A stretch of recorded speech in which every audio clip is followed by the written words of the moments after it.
Good morning. So if you saw the previous video, you'll realise I'm in exactly the same spot as the end of the previous video, and that's because I recorded the end of the previous video about a minute ago. So yeah, it's the next morning, just outside my B&B in Skye. Good night's sleep, very comfy bed. I would recommend it. I'm the only person staying here because they only have 3 rooms, but because their breakfast room would be quite cramped otherwise.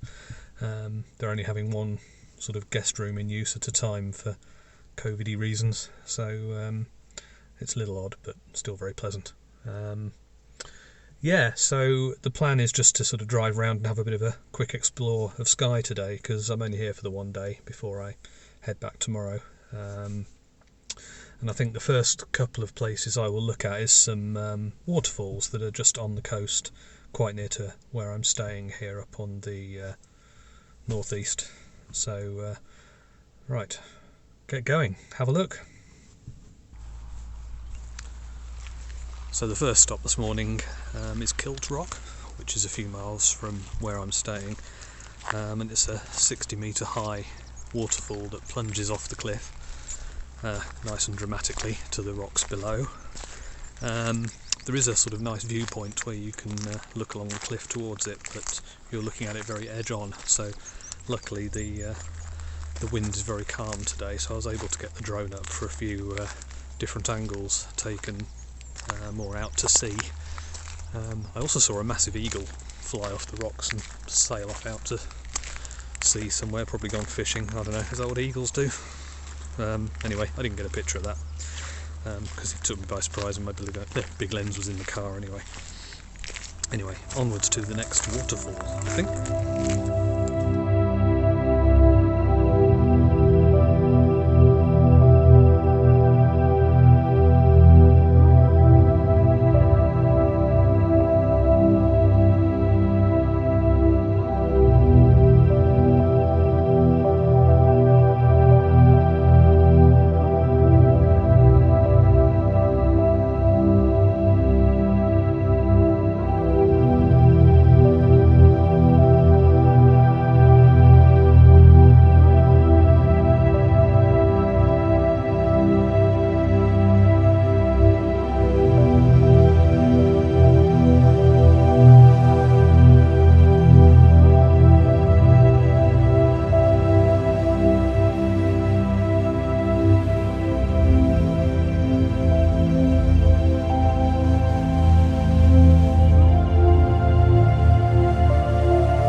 The next stop off is just a couple of miles further down the road, and it's Lealt, I think. Lealt waterfall. It's kind of a difficult one to photograph really, because it's down in a gorge. They've built this sort of viewing platform, and there's a main waterfall coming from the right hand side and then a little one coming down from the left. But yeah, it's hard to make an interesting photo out of it, I think, unless there's somewhere else I can get to. So I've just stuck the wide angle on and taken a sort of top-down view of the two waterfalls meeting together, so I'll see how that comes out.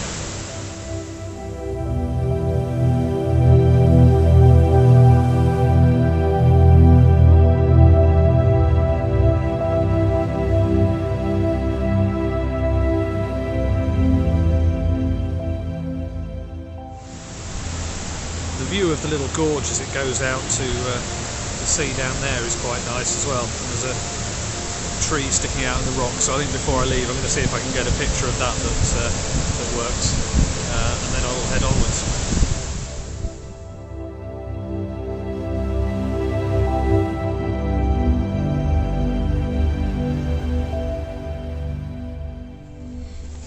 Right, so after a rainy lunchtime period it's cleared up again, although there's some big clouds, so I've got the coat on. I'm off to find another waterfall, and this one I think is called Eas Mor, something like that, and it's located fairly close to the fairy pools, which I drove straight past because the car park was rammed and it looked horrible. And this waterfall is a little less commonly visited by virtue of the fact that I'm the only car here and I didn't have to pay £5 to park. Anyway, it's a bit of an uphill trek, but I think it should be a fairly good path the whole way. So, see what I can find. I shouldn't have said the sun came out because it started raining, but it's stopped again for a minute. I think you probably can't tell. There's a big cloud over there. Anyway, I'm just at a little bridge that goes over the river, and the waterfall I'm aiming for is up there somewhere. So onwards. Well, a little bit out of breath, but I've made it. It wasn't too bad. It was only about a 15-minute walk. And I've got to say, it's a very beautiful setting. If I just turn around, you can maybe see it's a nice tree, foreground, waterfall, mountains above. So I shall grab some pictures while the sun's out.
It's a bit windy now, so I did just try putting the camera on the tripod to do some slightly longer exposures.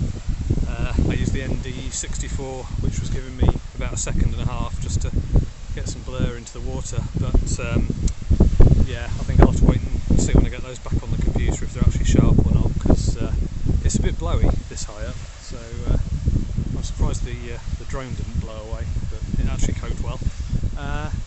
Anyway, I'm probably going to head back down to the car now and move on to the next location.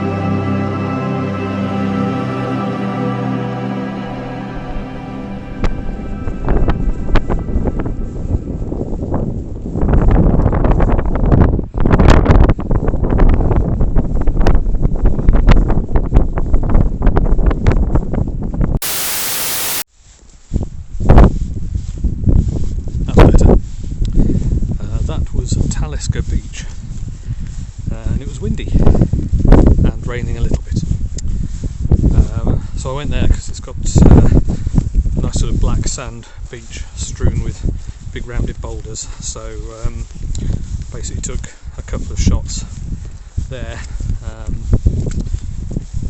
stopped down to f16 to get the boulders and the distant subject in focus. So there's sort of two distant subjects there. There's a waterfall off the cliff on the right hand side, and then a sort of rocky pinnacle on the left hand side. And I also had to play around with some lines in the sand where water was running through. So hopefully 3 shots from there will come out okay, but we'll see, because trying to do this in the wind and rain wasn't much fun. Anyway, time to walk back to the car. You have to park a sort of a kilometre or two away here.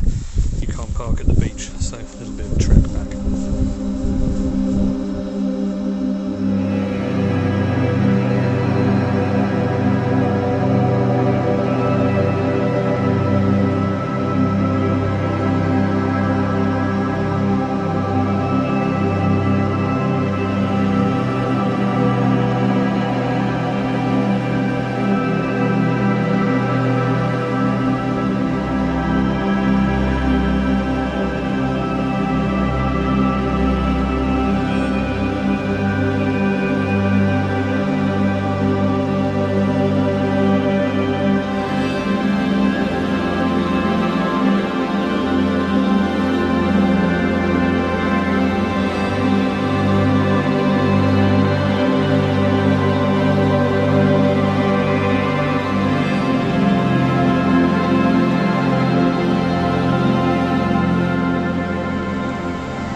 So, as you've just seen, I stopped off to take a few pictures of the old bridge at Sligachan, it might be. And to kill a bit of time before dinner, I've come to now take some pictures of a Blackhill waterfall, which is this one. It's located on the main road, which is why you keep hearing traffic whizzing by on the other side of the crash barrier. I think this would be a better location in the morning, to be honest, because the sun would rise somewhere behind me, and at the moment I'm sort of shooting into the evening light, so I'm bracketing the shots, and then we'll probably need to blend those later to keep detail in the foreground and the clouds that are in the sky. But anyway, I'm not sure what focal length works best here, so I'm going to try a wide view and a middle view and a telephoto view and see which one looks nicest when I get them back on the computer later on.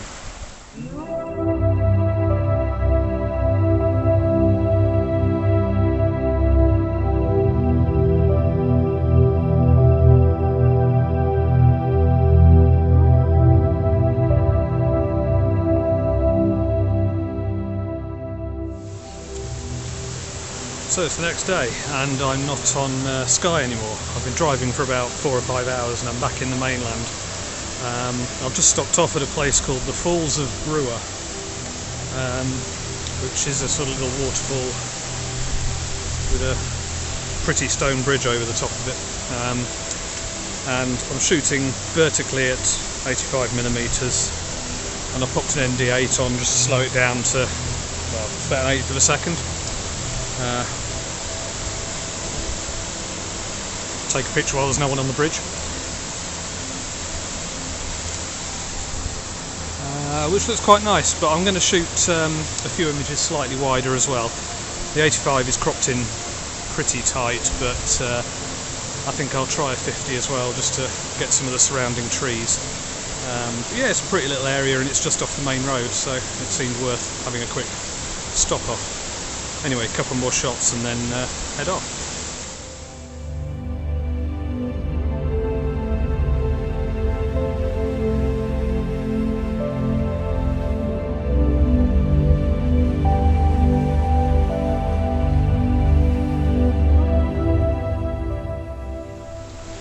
So my next stop off is down a little valley, Glen Lyon, or possibly Leon, and down here there is a pretty little stone bridge with a waterfall behind it, so I've just come down to the shore of the river and try and grab a picture or two of that. From where I'm stood, the waterfall is slightly off to the left, so I'm going to see if I can just make it along a few more feet to get it more centrally behind the little stone bridge there.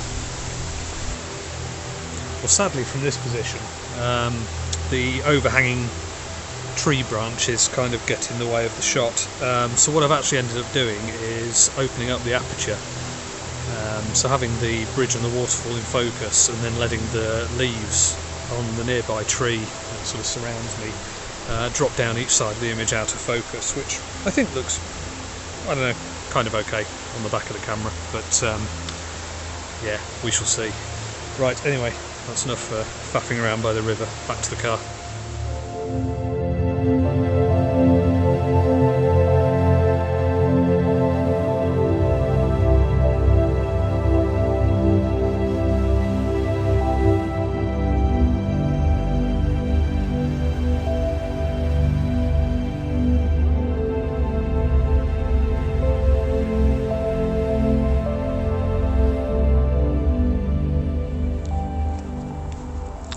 Well, less images today than I hoped,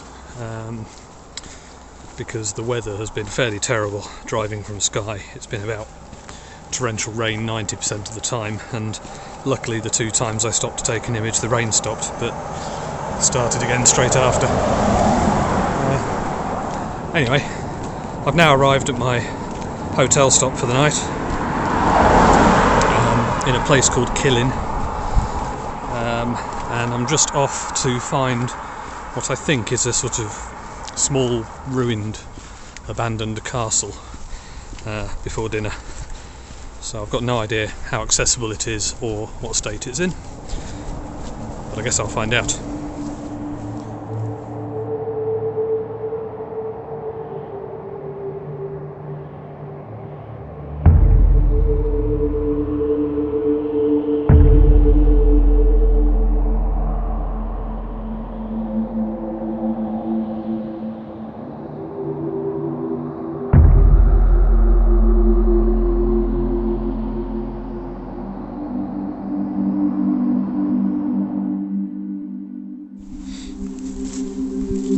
Well, it's definitely a bit of an old relic, but quite interesting nonetheless.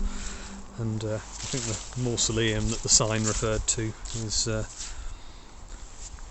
over in the trees. Something about dangerous. There's a big hole there to walk into if I wasn't looking where I was going. Anyway, I will grab some pictures because the light is fading. We're surrounded by trees here, so it's not quite sunset yet, but the light isn't getting into here at all. So yeah, pickies.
Right, well that's a few pictures of the ruined castle.